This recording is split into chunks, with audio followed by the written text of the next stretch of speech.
Hello, and welcome to today's Congressional Briefing on Community Schools. I'm Allie Leidy, the Associate Executive Director at the New York State Network for Youth Success, the backbone organization for the New York State Community Schools Network. On behalf of our steering committee of members of the network, I would like to thank you all for joining us today. As you know, COVID-19, economic insecurity, and racial injustice have exacerbated the conditions of many individuals and communities we support across the state. Today, we want to center our conversation on a strategy that is supporting families during these difficult times. We see an opportunity in expanding this conversation now that Senators Gillibrand, Brown, Sanders, and Van Hollen have introduced the Full Service Community Schools Expansion Act. We will begin today's briefing by hearing from several speakers who will share how the community school strategy is working in New York State and how you can help build on federal investments in community schools.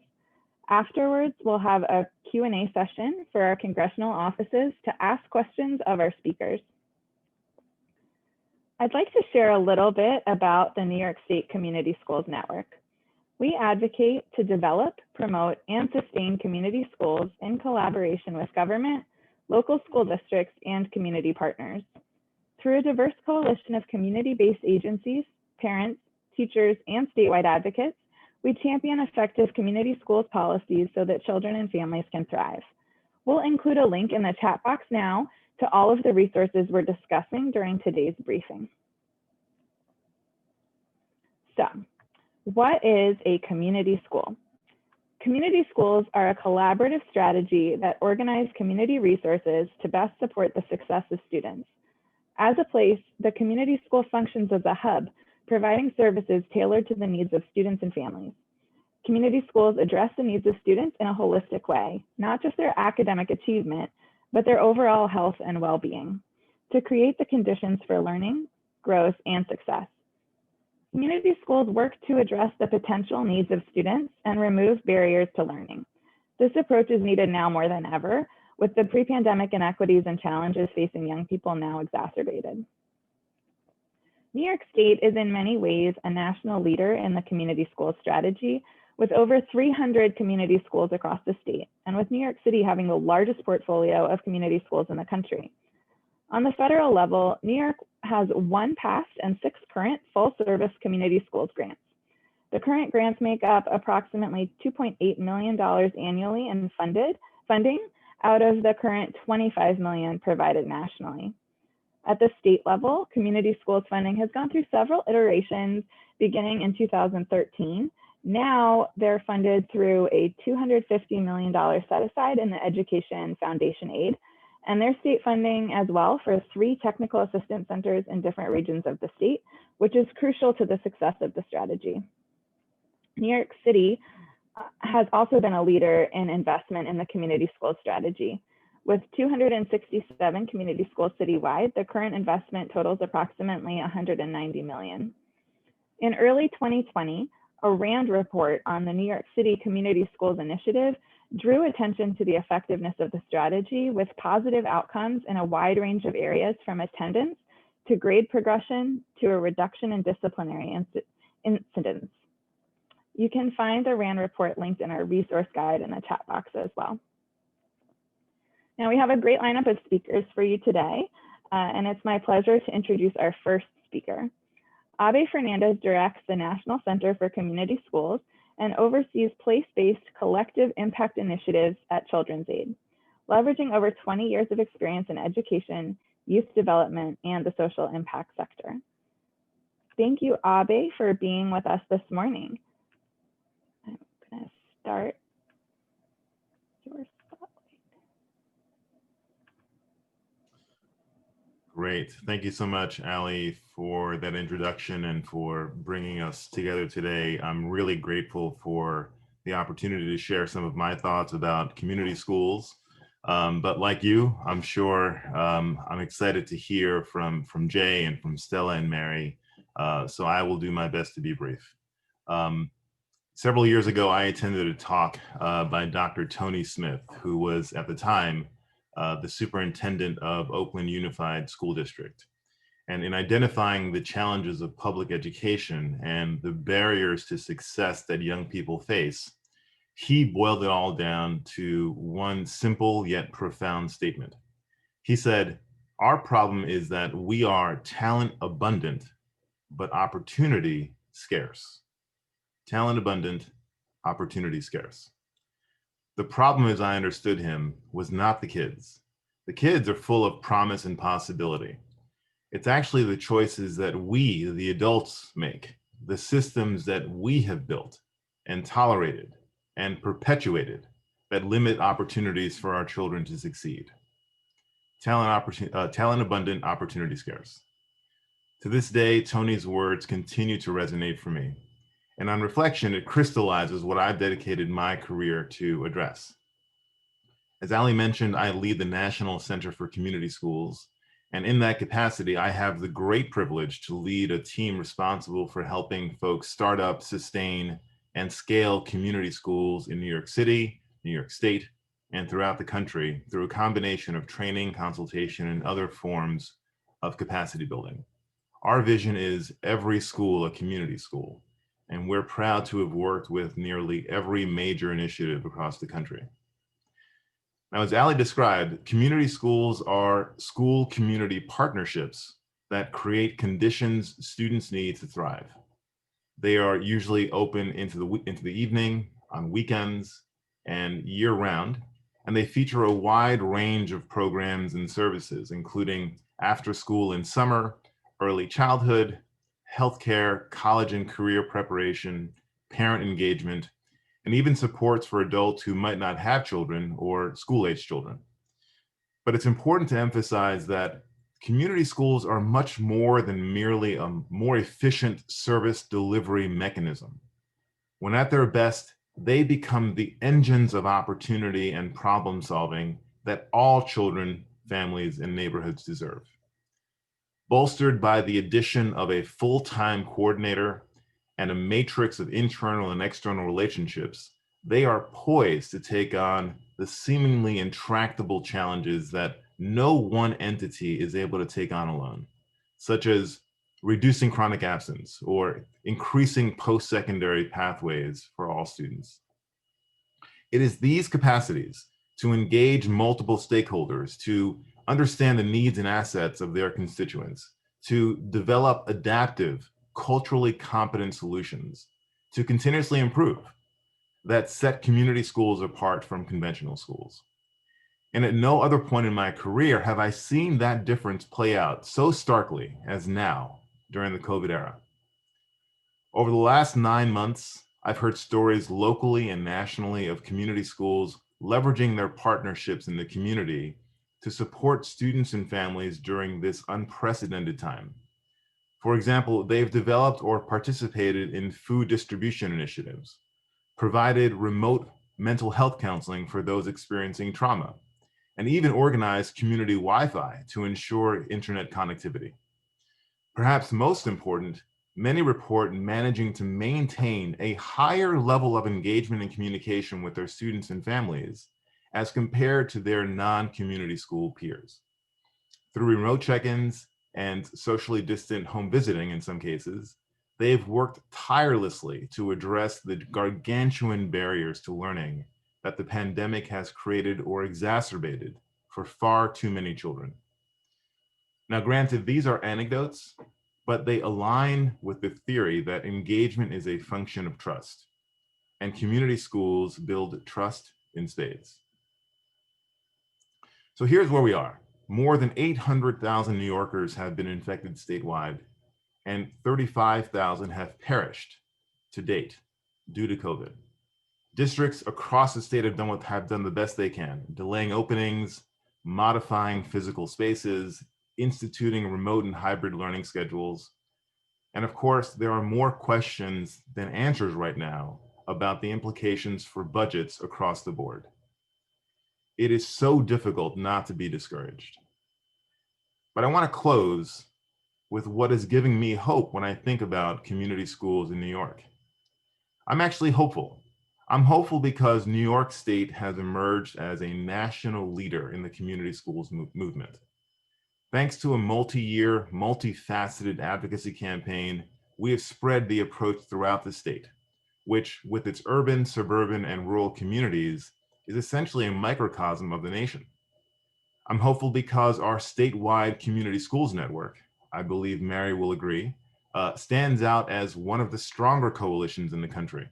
And a big shout out to Allie and her team and the many partners in the network for their strong, committed leadership. I'm hopeful because we recognize the importance of high quality implementation and have therefore built infrastructure statewide to provide capacity building via 3 regional technical assistance centers.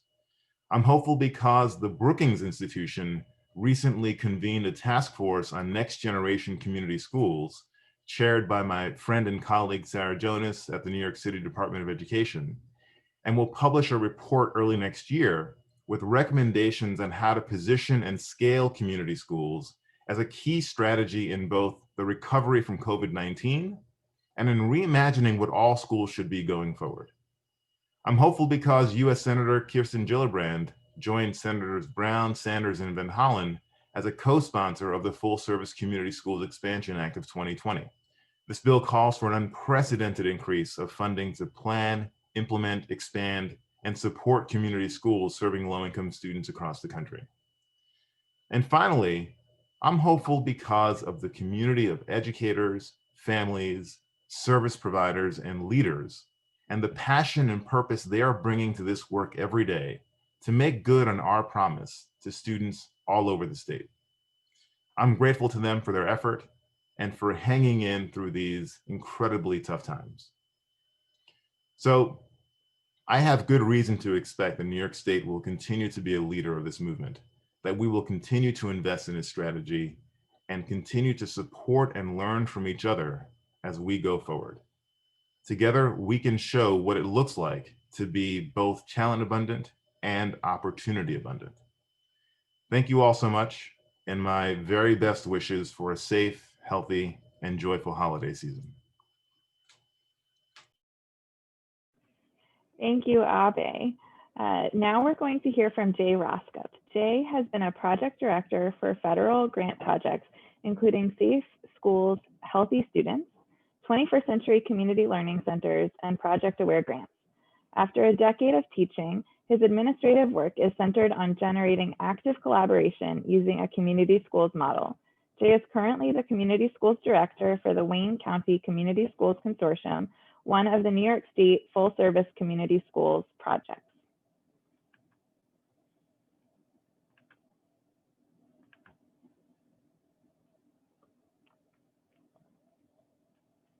Appreciate the opportunity to share with you this morning. Thank you. And also, Abe, I want to thank you for the National Center's help. They came up a couple of years ago and provided some momentum and a kickoff. And I think it's a great illustration of the way we were able to work together. And I want to thank Allie and the Community Schools Network for continuing to bring together champions. And like Abe said, it is that, I think, gathering the champions that gives us some hope. So I operate in the Wayne County primarily, and also regionally, just to try and share a model that we found to be very effective.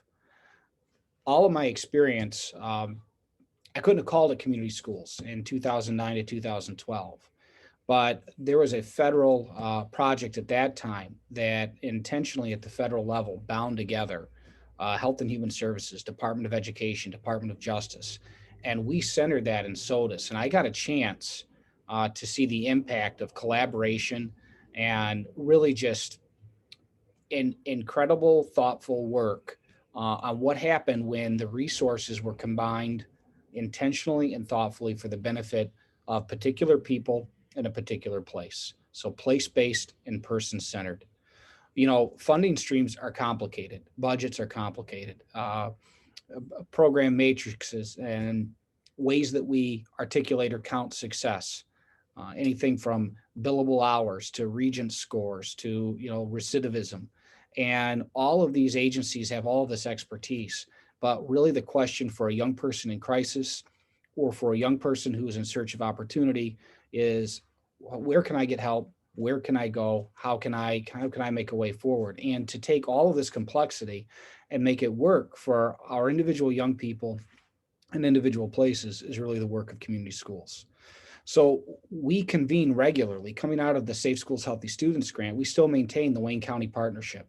And we're able to gather we've had over 45 partners, agencies, schools that gather every other month to consider how we can work together. Even this, though, at the county level, still needs to be focused even more so that we can get help right to people in individual communities.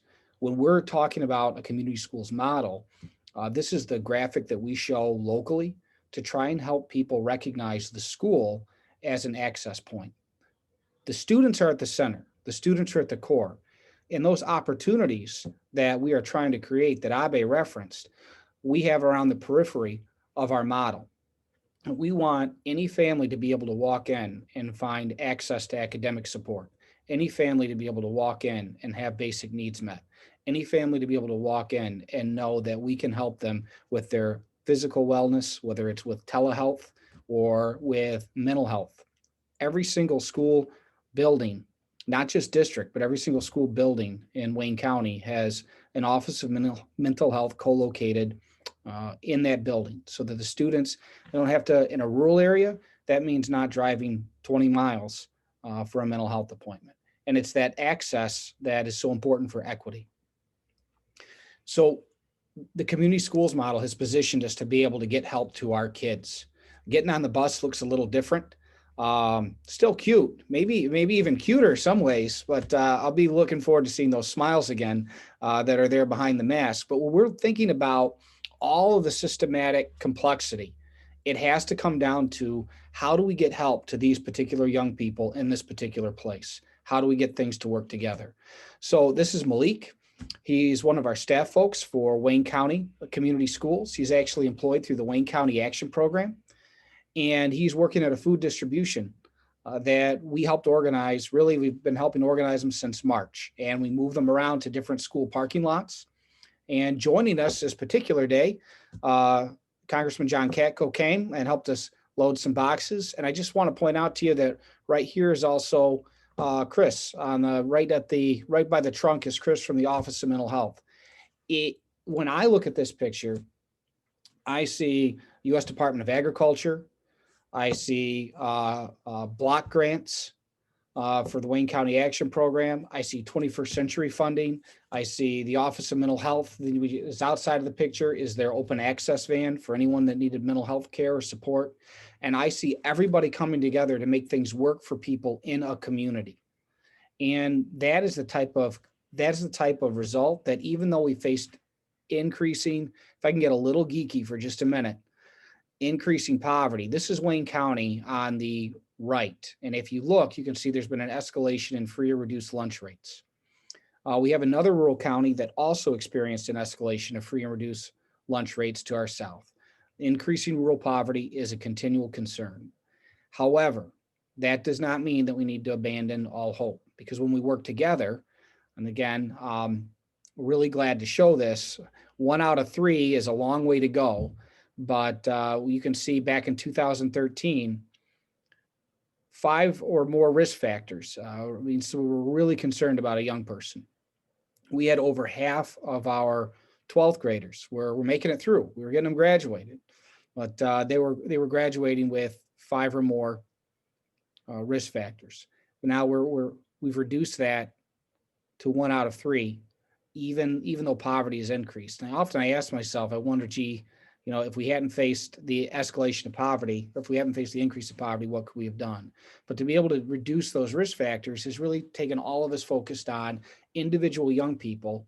And no matter what the agency is, no matter what the funding stream is, how can we help build attachment? How can we help build the ability to cope with strong emotions or with turmoil? How can we build skills, both academic and non-academic? It could be oil changes. It could be making breakfast for your family. It could be calculus, but how can we build skills? Because those help build resilience. And then what can we do to promote health and wellness? And that's physical health, obviously, and mental health. And we really want to do that for individual young people in places all across Wayne County, all across the Finger Lakes, and as Abe has indicated, all across the nation. And what's great about the community schools approach is that it is situated for the local context. And we look to see what we can do for young people, where they are living, where they grow up. So if it's Oakland, like Abe referenced in the beginning, or if it's Sodus, we're still asking that same question. How can we expand opportunities for young people growing up here? What does it mean to grow up here? What are those universal experiences, and how can we help young people be safe and well? And I really appreciate the chance to share that, and just know that in many ways, any support for our communities is something that community schools can activate. But having somebody on the ground really thinking about how can we pull these resources together for this child and for this family is really important. Thank you again for the opportunity to be here. And Allie, I really appreciate your facilitation. Thanks so much, Jay. For everyone watching, we have 2 additional speakers coming up, but we will have Q&A after this. So if you have questions in mind for Abe or Jay, please make note of them to remember them for afterwards. So next, we're going to hear from Stella Maris Rafua, a student leader and alumna of Fannie Lou Hamer Freedom High School, which partners with Children's Aid in the Bronx. As an alumna, she is currently working on a project to bring awareness to mental health in Black and Brown communities while pursuing her higher education goals at Medgar Evers College. Thanks for joining us today, Stella Maris.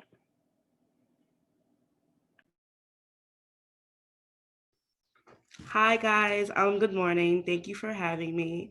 So just like what she said, I am a sophomore at Medgar Evers College. I got into community schools my 9th grade year of high school. So previously, before joining high school, I moved a lot growing up. My family is originally from Nigeria, and we grew up knowing that education was the only way out. So if I wasn't good at sports, I knew I was good at education, and education was the only thing that I had the power in my life to do. So when I was in high school, 9th grade year, I was in Wisconsin for my first year, and I didn't have any access to a community school. I wasn't given any resources. In fact, I had to try 10 times harder to compete with my white classmates, because in that state, it was like, if you're Black, nothing was good for you. So when I moved back to New York, I went to Fannie Lou Hamer High School from my 10th grade up until my 12th grade year. And that's when I got into community schools. I got into Children's Aid. And honestly, what I can say is, if it wasn't for community schools and it wasn't for Children's Aid, I would not be in college. I didn't have the access. Like, peers my age did not have the access to scholarships, didn't have the access to internships, didn't have the access to college readiness courses. I was in 12th grade taking Psychology 101, getting my college credits. I was in 11th grade taking internships at Madison Square Garden, working for JP Morgan and Chase, different internships that people my age weren't able to do. So community schools opened the door, actually paved my life from high school up until my sophomore year into college. They gave me so many resources, not just a mentor. I can literally call any of my Children's Aid mentors like, hey, I need your help. And that's something that every kid should say, like, hey, I have a mentor from Children's Aid, or I have a mentor from community schools that supports me. There are a lot of students that live in disproportionate areas, or attend schools that are full of disproportionality. And I can say I attended various schools. I went to private school. I went to public school. I went to different schools within the state, and I can honestly say each school is different. Each school has their different resources, and some schools have more access than others. And when I went to Wisconsin, yes, it was a white state. Yes, it had different things that it can give me, but it didn't give me access. I was in a school by myself. I didn't even know who the psychologist of the school was. I went through things on my own. Fannie Lou Hamer High School, on the other hand, I didn't go through anything on my own. when I was going through depression, meltdowns, family issues, I literally had community schools on my side, like, hey, here's a psychologist, it's free. Hey, do this program, it will help you with your mental health. And that's something every child should have. They shouldn't have to do things on their own. And I'm here to speak on it. My school, well, my previous high school, even when COVID hit, we had food giveaways. We still were helping them succeed virtually. Career clubs were online. College tours were online. Helping with graduation was online. And that was because of community schools. Community schools is more about giving a child access and hope for the future. They gave me hope. I really thought that I couldn't graduate. Well, I knew I could graduate from high school, but I didn't know what way to take. And they guided me. Literally took my hand and was like, hey, here's a scholarship of $40,000. Go to college. Hey, here's a psychologist for your mental health, is going to help you. Hey, here's a mentor that's going to pave your way for your career. And if it wasn't for them, I can honestly say I don't know where I would be. And we need every school in New York, it doesn't matter what borough it is, to have a community school, because I talk to my nieces and my nephews every single day. They're like, I didn't have that. I don't have those opportunities. And it's very sad that only a set group are entitled to those resources. And you're lucky enough if you even get those resources or those opportunities. I was lucky enough to get those opportunities, but what about the next child? What about the next Black and brown child? The next Spanish child, the next white child? It's not even about race at this point. It's really about everybody being on the same level, equity. I know we talked about this for a long time, but equity is over equality. It's not even about equality. It's really about equity. Disproportionality is real, especially in the Black community. And we can see that when we look at statistics. Not every person has the same access, and that needs to change. And we need to have community schools in every school. Thank you for having me.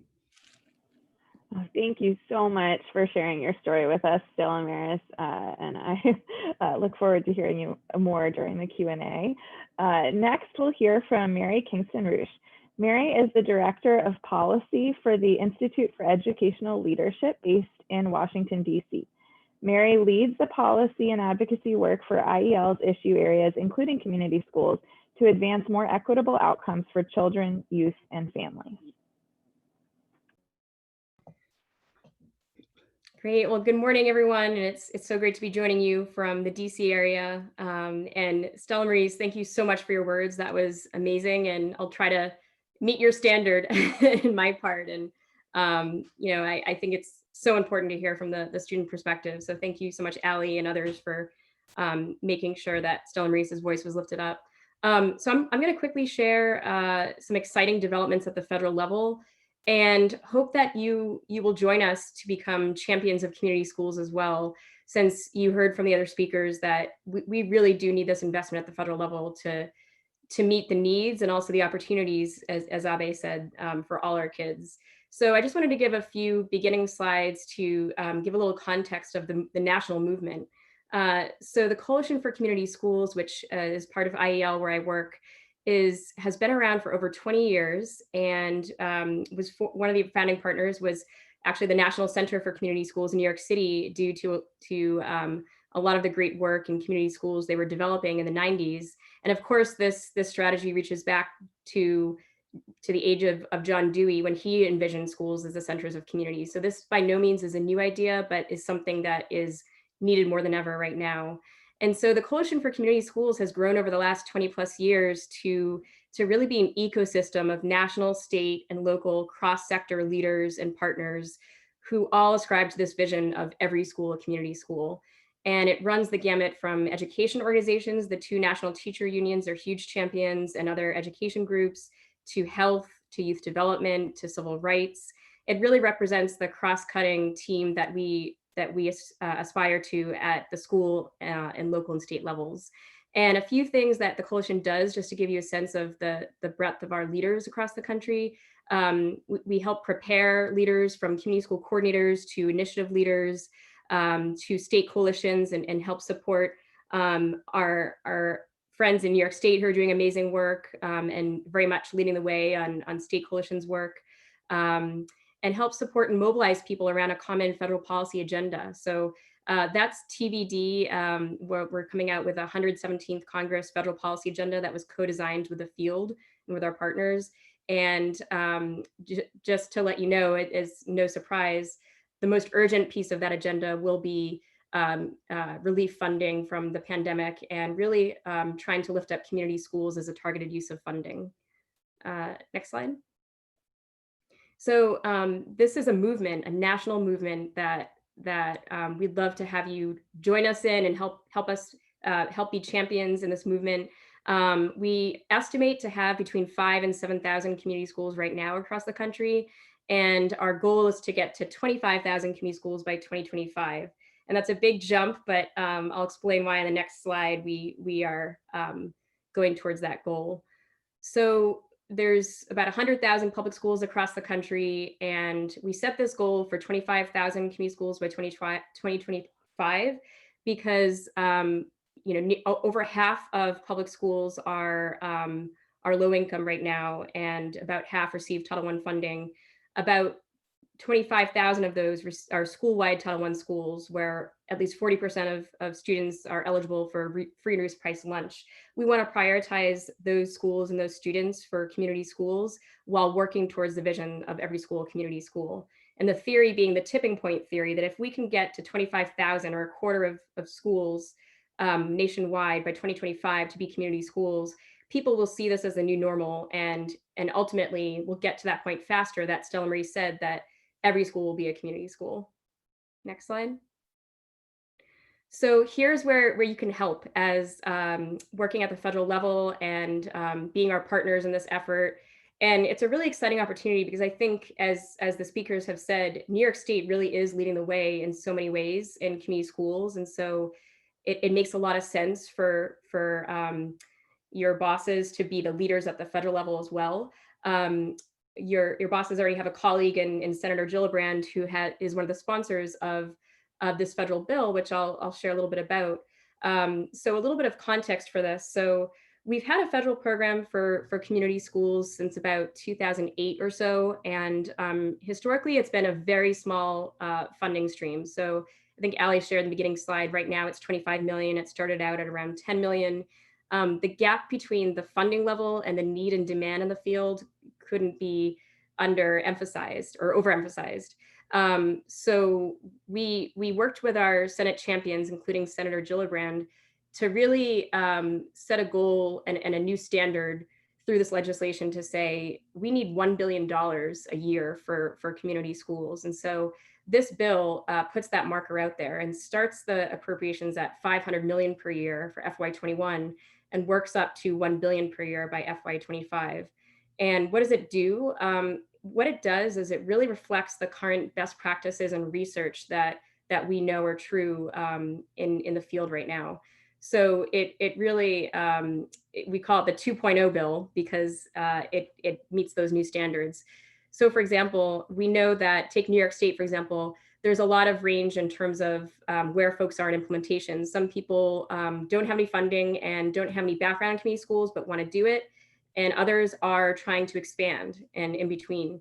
And so there's various grants in this bill for districts to partner with community-based organizations or higher education. And the 3 stages of those grants are planning, implementation, and expansion. People can apply for planning grants that are 1 year and at least $100,000, basically to do an assets and needs assessment of the identified schools. And eligible schools, by the way, are those that are at least 40% free reduced price lunch eligible or identified for improvement by the state. Implementation grants are for 5 years, at least $250,000 per year, to basically implement the community schools approach and make sure you have that full-time coordinator as you do for the planning grant as well. And then the expansion grants are 3 to 5 years with at least $300,000 per year to really expand your community schools. It also builds in some good language around having a community-wide leadership structure at the district or initiative level to support and sustain this work. And so that reflects the stages of development we see in the states. And then there's a separate grant for states, as we saw momentum in the last 5 or so years at the state level through legislatures and governors introducing bills and funding that states can apply to for 3 to 5 year grants and have a lot of kind of leeway in terms of what they can do with the funding. Basically, most of it has to go to districts to directly fund implementation of community schools, but they can also provide technical assistance. They can work to establish new goals in their school and their state plans to include community schools. So it really pushes them to think not only how can we distribute this money to our districts, but how can we embed this strategy as a core educational strategy in our state. So that would be a great opportunity for New York State as well. And then the 5% remaining funding from the federal grant would go, some of it would go towards a technical assistance center run out of the Department of Ed in partnership with the National Steering Committee of people who are experts in community schools and who do technical assistance already to steer and guide that effort. So what's next steps here? The Senate champions are looking to reintroduce early in the 117th Congress within the first 100 days. We want to keep up the momentum. We're organizing a sign-on letter, hopefully getting hundreds of national, state, and local partners to show support to the Hill for this bill. And we're looking for a House introduction as well. So would love for your bosses to consider sponsoring or co-sponsoring a bill. We have some interest from some House members to sponsor, but would certainly love more support. And then the next slide. This is just a snapshot of different sources of federal funding that community schools can tap and leverage and braid and blend. Jay said it so well in the picture he showed. You know, he said, I see Department of Agriculture here and mental health and 21st century community learning centers. So in a community school, all of that funding can be braided and blended toward this strategy. And it really does require that leadership for people to commit to that. But I'll go into a little bit on the education column, some of these funding streams. So Title I can be used to hire and fund the coordination aspect, including a community school coordinator. And we're actually going to push the Biden administration to put out federal guidance clarifying this, because we really want to make sure that districts really understand that. Title I Part A is where states have to reserve 7% of their Title I funding for school improvement. And we encourage states to identify community schools as a school improvement strategy as well. Title II is for professional development for educators, which can be used for community schools for their own learning. Title IV-A is a block grant that goes to districts that is really meant to fund whole child approaches, and it actually calls out the role of a coordinator as kind of a signal that this could be used for community schools. 21st Century Community Learning Centers is for out-of-school time programming. Full service community schools, of course, is the direct program for this. And then Promise Neighborhoods is very similar to the community schools approach, but more of a neighborhood-based approach. And at the center of every Promise neighborhood is a community school. And then in the other agency columns, you see some other programs here, and Medicaid being a big source of funding and reimbursement for school-based health centers in particular. Under housing, choice neighborhoods being something that, with the community school being the hub of the community and where you draw in a lot of resources, this is an opportunity to extend the strategy to a neighborhood level. And then, of course, AmeriCorps is a great funding stream too. So won't go more into that, but I think we're sharing with you some resources I passed along. First Focus is a national organization and great partner that publishes a children's budget book every year, and we include a link to that. It basically goes over the funding levels for every program relevant to children and youth at the federal level. So I recommend you check that out. And then the Community Schools Playbook, which we linked to, and a few other resources that we shared with you. So thanks so much. I'll stop there and I'll turn it over to Allie. Thanks so much, Mary. And please join me in thanking all of our incredible speakers for being with us today. hearing about the direct experience and the supports in place for the community school strategy. It's so helpful to put all of this into context. Now we're going to stop recording and move to the Q&A portion of our time together. So let me